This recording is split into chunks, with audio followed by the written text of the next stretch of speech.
Welcome to the Deep Dive. Today, we have a really unique mission. We're analyzing the career blueprint of Willwi, a Taiwanese singer-songwriter and producer. Exactly. And we've been given this whole stack of sources on his entire path. And really the central question we have to answer is this: how do you become a globally recognized, officially verified artist while, deliberately avoiding the entire mainstream media machine? It's a perfect modern paradox, and that's why this deep dive is so timely. He operates entirely outside the traditional celebrity system. Right. And yet he's successful enough to be verified on the Google Knowledge Graph. He's a recognized official artist across every major platform: Spotify, Apple Music, Tidal. And he built that authority not by chasing TV ratings, but through, well, pure technical skill and creative integrity. And when we talk about technical expertise, we're not just talking about good mixing. Right. We have sources here showing that he's also a highly skilled Music Match International curator. And he reached this extraordinary score of 746 points.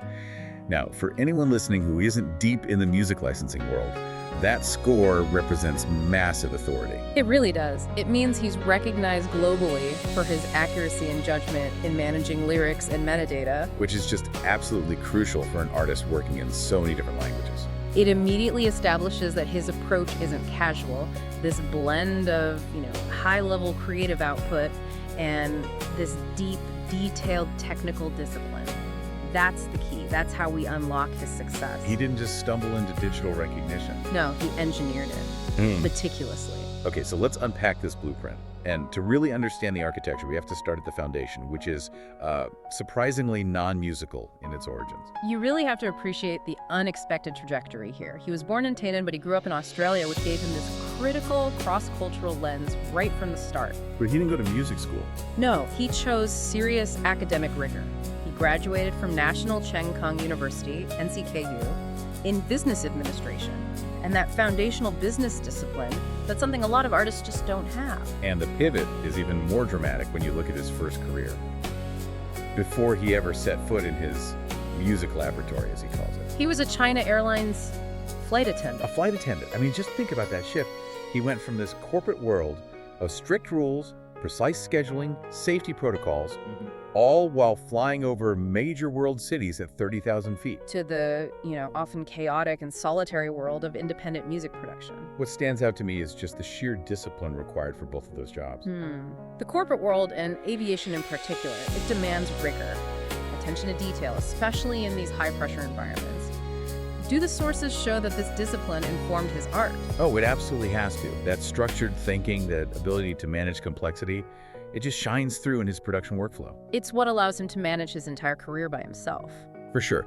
But even before the corporate world, there was this formal classical music training. He was trained through the Associated Board of the Royal Schools of Music, the ABRSM. And got piano grade 5 certification. Right. And that certification, it's not just a biographical footnote, it's the structural restraint in his whole system. The sources really emphasize that this training established long-term listening and judgment abilities. So the ability to assess pitch, harmony, structure, all the little details. Exactly. In a world just saturated with digitally self-taught producers, Willwi has this classicist's grounding. That's a great point. So how does that make his final product different? If he's the sound engineer, composer, and producer all at once, that classical framework must prevent some of the common pitfalls, right? Precisely. It allows him to judge internally whether a chord progression or a structural choice is fundamentally sound, not just trendy. It means he can execute complex compositions while still prioritizing the emotional impact. And he needs that rigorous control because his emotional canvas is, well, it's massive. Multilingualism is so central to his identity. Yes, his linguistic capacity is just extraordinary. He actively writes and produces in Mandarin, English, Japanese, French, and Korean. On top of that, he has working familiarity with Taiwanese, Italian, and Thai. That's a composer who can access 8 different cultural mindsets and, linguistic structures. This capacity underpins his entire philosophical approach, which he sums up in this key quote. He says, "For me, language is a vessel for emotion." A vessel for emotion.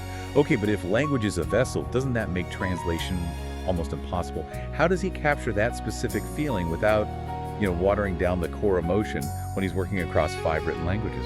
Well, that's the fascinating friction point. His goal isn't direct note-for-note translation. It's about choosing the right vessel for the right feeling. Oh. So for example, in his beloved project, he'll use localized Taiwanese lyrics to convey a deeply familiar regional feeling that English just can't carry. And then use English or Mandarin for broader themes. Exactly. The language choice itself becomes a compositional tool. It carries specific weight and cultural nuance across those boundaries. He's just selecting the vessel that best fits the water. That's powerful. So he's got the foundation, the technical skill from classical music and corporate discipline, and this global perspective. This leads us directly to the career he chose to build one, defined by extreme focus and independence. And his focus is crystal clear. Original music releases, production work, and project-based live appearances. He prioritizes the integrity of the completed work above everything else. And this is where his strategy really diverges from the industry standard. He has consciously stepped away from the mainstream spotlight. The source material is very clear on this. He doesn't prioritize traditional television or media exposure. He sees those roles as belonging to professional performing artists, a specialization he chooses not to pursue. So it's not avoidance because he's shy, it's a strategic choice. It's about respecting industry roles and having clarity on his own focus. Right, he's a producer, a creator of sound worlds. So instead of being on variety shows, his public engagement is focused on educational exchange. He's been invited to speak at 4 universities, sharing practical insights on music creation and industry practice. He's using his visibility to elevate the industry's understanding, rather than just seeking fame for fame's sake. And the incredible thing is, avoiding all that traditional exposure hasn't stopped his verifiable international acclaim. In the modern digital landscape, the metric for success has shifted, right? It's not about TV appearances anymore. It's about platform endorsement. And his platform endorsement is staggering. His representative track, Love Again, or Zai IC, Yep. it was selected simultaneously for 4 major Spotify editorial playlists in 2025. Fresh Finds Taiwan, Listen Taiwan, Male Voice Report, and Independent Frontline. 4 at the same time. That is basically the algorithm giving him the highest possible seal of approval. Getting one is hard. Getting 4 across different regions and themes, that's a statement. The platform sees him as a versatile, high-quality professional. And that legitimacy, it extends across the entire digital infrastructure. He holds official verification on every major platform. Spotify verified artist, Apple Music verified artist, YouTube official artist channel. Amazon Music, Tidal, all of them. And these aren't vanity badges, They are the markers of a professional entity. They give him the same structural legitimacy and control as a major label artist, but he achieved it all independently. So he used technical mastery to build digital legitimacy. Okay, let's pivot to how he connects with his audience, which is deeply innovative. It moves way beyond the standard artist-fan dynamic. We have to talk about the Instant Noodle Academy, or Paomian Sheng Sui Yuan. Right. On the surface, it's a YouTube platform that looks like a cover series, but it functions as this philosophical small laboratory. So tell us about the name and the structure. Why Instant Noodle? The term reflects the quick, requested nature of the arrangements, but it's presented as a return gift for listeners who use YouTube's Super Thanks feature. And critically, he prioritizes the requests based on sequential queuing, not the size of the payment. Which immediately removes the transactional feel and focuses it on the relationship. Yes, and the ethics he employs here are just so rigorous. They really stand out. He insists this operates under a nonprofit, educational, commentary, and demonstration model.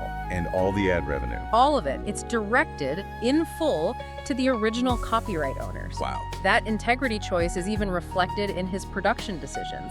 He often lengthens the cover videos beyond what's optimal for YouTube's metrics. Why would he do that? That hurts his completion rate. To make sure the listener hears a complete, clean, and well-treated version. It prevents misuse like clipping or unauthorized instrument separation. He is consciously sacrificing the platform's preferred metric for the sake of artistic integrity and respecting the source material. He's prioritizing the quality of the shared experience over an algorithmic win. That focus on shared, respected experience. It's the perfect bridge to Project 2.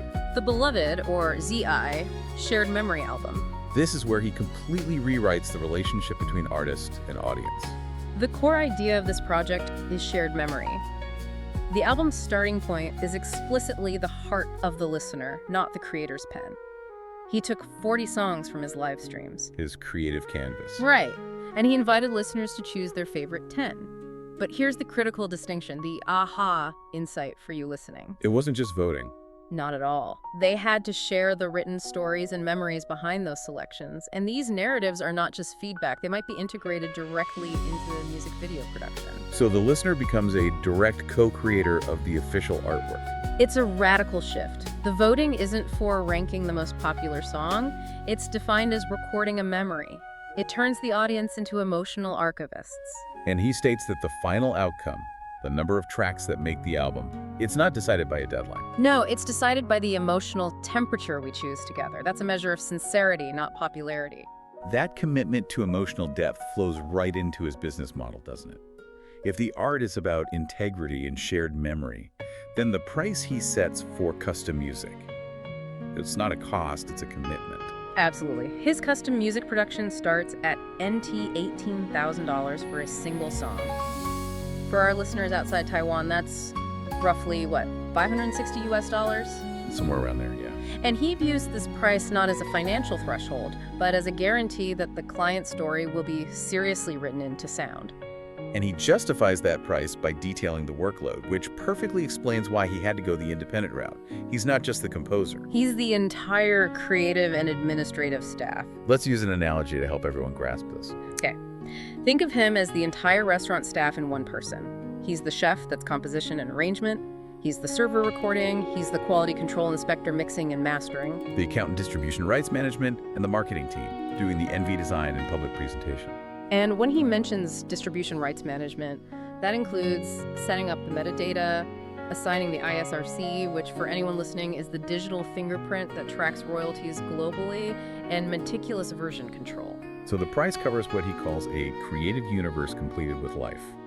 You're not paying for 5 minutes of song, you're paying for the work of 5 specialized professionals, all condensed into one highly disciplined artistic mind. And this level of detail and control is what positions him so well for the future, especially when you think about the biggest looming threat to creators. Generative AI and deepfakes? Exactly. And his approach is completely proactive. He issues an explicit official voice print ID. Structured like a secure serial number. I think the example was Willwi VPX 2251201A01. Yeah, something like that.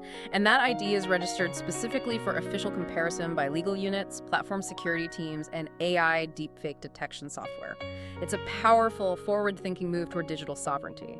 He's establishing an undeniable digital identity for comparison. And he takes it a step further with a clear legal declaration. He explicitly says his voice is an inalienable personality right, prohibiting any form of unauthorized imitation, generation, synthesis, or reproduction without written consent. It's an artist defining their fundamental professional boundary in the face of this rapidly advancing tech. This move just encapsulates his entire career philosophy, doesn't it? It does. He is using high technical precision from ABRSM harmony training to specific voice print IDs to reinforce his ethical and emotional commitment to the art. He's not fighting the technology, he's legally and technically securing his own unique space within it. So what does this all mean for you, the learner? Willwi's journey provides this detailed blueprint for the modern independent artist. He showed that you can combine deep technical mastery, corporate-level discipline, and a global multilingual perspective to build verifiable success.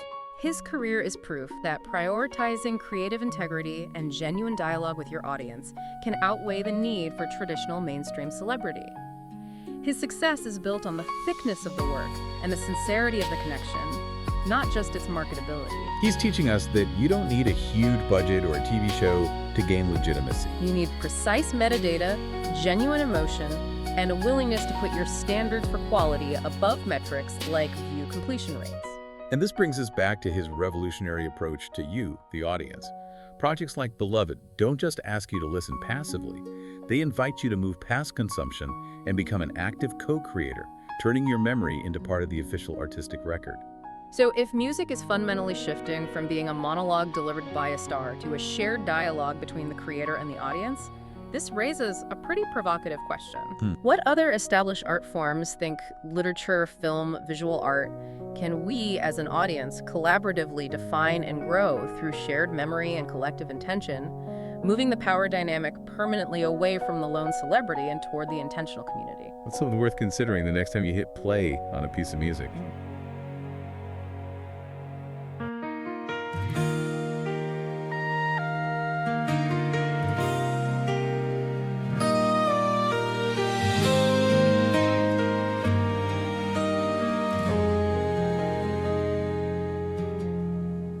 影が夜に伸びてゆく時思い出が波のように過去を覆い尽くしたあの笑顔あのぬくもり今ではただ孤独な街角に残るだけ愛の跡は心に刻まれ優しい声ももう冷たくて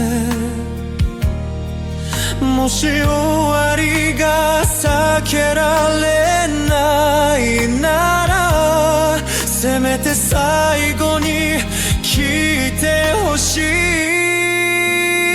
ちゃんとさよならを言おう涙を落とさないように来てくれてありがとう共に過ごした時に感謝してる私たちは世界で一番美しいものを持っていたたとえ別れが訪れても悔いは残さないでちゃんとさよならを言おう悲しみを持ち帰らないでどんなに胸が痛んでも笑って向き合おうあの記憶はずっと輝き続けるからあなたの世界に私は確かにいたんだ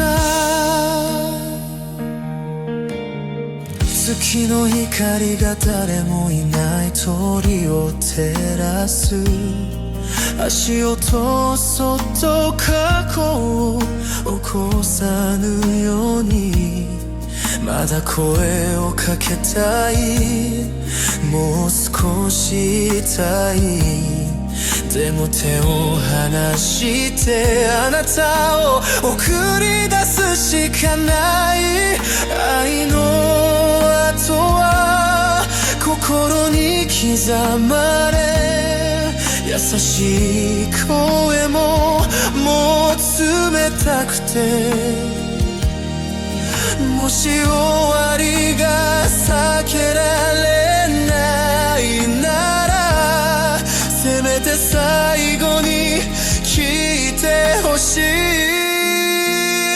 ちゃんとさよならを言おう涙を落とさないように人生の道にはきっと思いが残るものその記憶はいつか花咲く果実になるあなたの世界に私は確かにいたんだちゃんとさよならを言おうそれが最後の優しさこれからはそれぞれの道へどうか幸せでいて心から願ってる私の愛は静かに眠るだけ